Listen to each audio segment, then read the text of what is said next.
Will you pray with me? Gracious God, may the words of my mouth and the meditations of all of our hearts be pleasing unto you. Amen. Have you ever heard something and either said or thought, oh yeah, prove it? It makes me think of a lesson I've actually thought about doing for the church school, for the children's message, where you have sand and small rocks and then bigger rocks, and you have a jar. I don't know if anybody's ever heard of this. And you say, do you think I can get all those things into that jar? Well, you can prove it, but if you put the sand in first and then the small rocks and then the big rocks, it's not going to fit. You got to put, now don't tell the kids this, okay, in case I want to use it. You got to put the big rocks in, then the small rocks, and then the sand to fill it all in. So you can prove it. Now, there are some things that prove it isn't going to work for. For example, when someone says, I caught a fish this big. Or perhaps with the GPS that takes tourists infamously down a muddy logging road up north and gets them stuck in the mud. Sure, GPS, prove it. Sometimes we want proof. Proof that prayers work. Proof that God is actually listening. And we don't always get that proof. And even if we do, almost always we have to wait for it. And is it ever really proven fully? Some would answer a hearty yes, and others might say maybe. But poor Thomas. I mean, you can see why some might view Thomas as a bad guy. After all, there's actually an expression, as you've probably heard, referring to someone as a doubting Thomas, when they don't believe something without direct personal experience. Now, we don't know a ton about Thomas in a historical sense, and he only speaks a few times in the Bible, but almost everyone remembers him for this particular passage. But I don't think he should be demonized for that. But here we are. Why couldn't he just believe without actually seeing Jesus' wounds? Why did he essentially say, prove it to me? Maybe he was just being practical. Maybe he was afraid it might be a trick. I mean, it's not unreasonable to perhaps question that someone who was thought to be dead had now risen. And there was a lot of fear at that time. After all, Jesus had just been betrayed and killed. It was a very violent time in society and history compared to what we're used to, and you could be easily persecuted for your beliefs. I would probably have been a little nervous about what people were telling me if I were there too. I might not necessarily trust what people told me. Judas was supposed to be one of them, and Thomas must have known what had happened with him. I say Thomas was right to have doubts. Or at least we should give him a little slack. Because here's the thing. Jesus was okay with Thomas's doubts. Even though Thomas is doubting, he still wants him to believe. He says, do not doubt, but believe. Now, Jesus came to the disciples when they were fearful. He came and proved to them that he had really risen and come back to them. Perhaps he felt that they could use proof that he had risen. Strength to see what they believed was real. But Jesus showed them that doubt did not have to equal fear. Now, one piece I read this week compared faith to fog over a bridge that you're used to going over on a regular basis.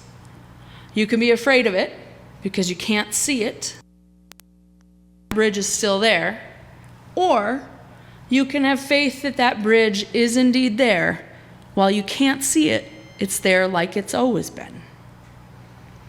Sometimes faith does have a blindness to it. Jesus says to Thomas, have you believed because you have seen me?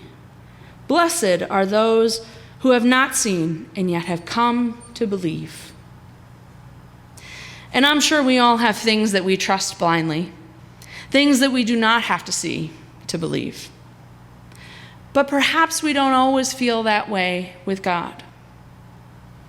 But again, Jesus tells us through this story that that's okay.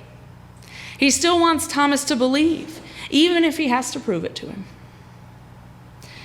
Now, as I prepared for today's sermon, I was looking back through some of my old sermons, and particularly one in which I had talked about faith despite doubt.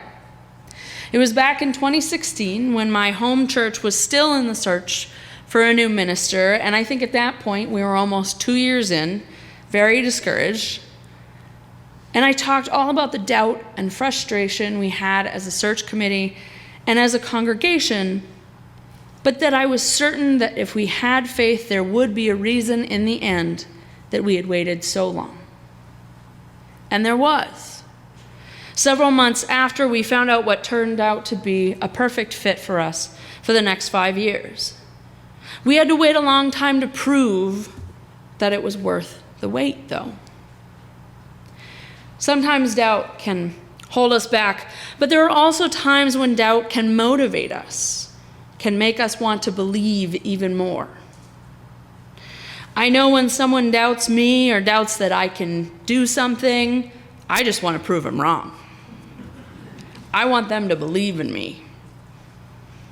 And I wonder if God is similar. When someone doubts, does God perhaps want to make that person believe even more? Does God show up sometimes to help prove it? Perhaps. Now, doubt can be healthy, and it can make us curious.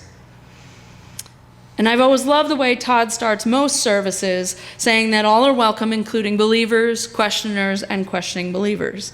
It's almost as if we coordinated this. And we do. We welcome questions, and we welcome the questioners.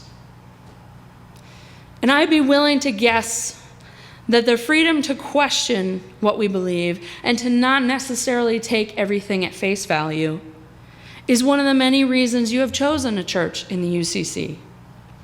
We're generally good with a healthy amount of doubt and questioning. Doubt can also help set the stage for an even deeper faith, one like Thomas experienced.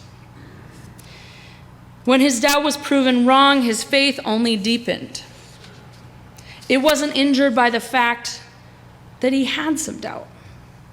I would even go as far as to say the doubt can be freeing. Doubt can give us the freedom to believe anything is possible. Sometimes with blind faith, there's only one possible outcome. But with some doubt, there can be endless possibilities. But ultimately, faith is trust. It's trusting going across that foggy bridge. It's praying to God, knowing that God may not give you an answer right away, but God is indeed listening. And it's understanding part of faith, not in opposition to it. You can indeed have both faith and some doubt. So next time we hear or say, prove it, let's take that as an opportunity to express our faith complete with the doubts. I, for one, feel as though to prove it can be very positive. Prove it with love. Prove it with living out the repeated phrase of Reverend Yvonne Delk from this morning's adult education discussion, who said, "All life is sacred." Let us prove that. So my final message to you this morning is that if you are here and if you have ever been doubtful, you're in the right place. It's okay to be a doubting Thomas sometimes.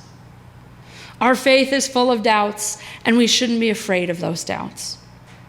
So embrace them, and let us spread our faith within these walls and through the world outside.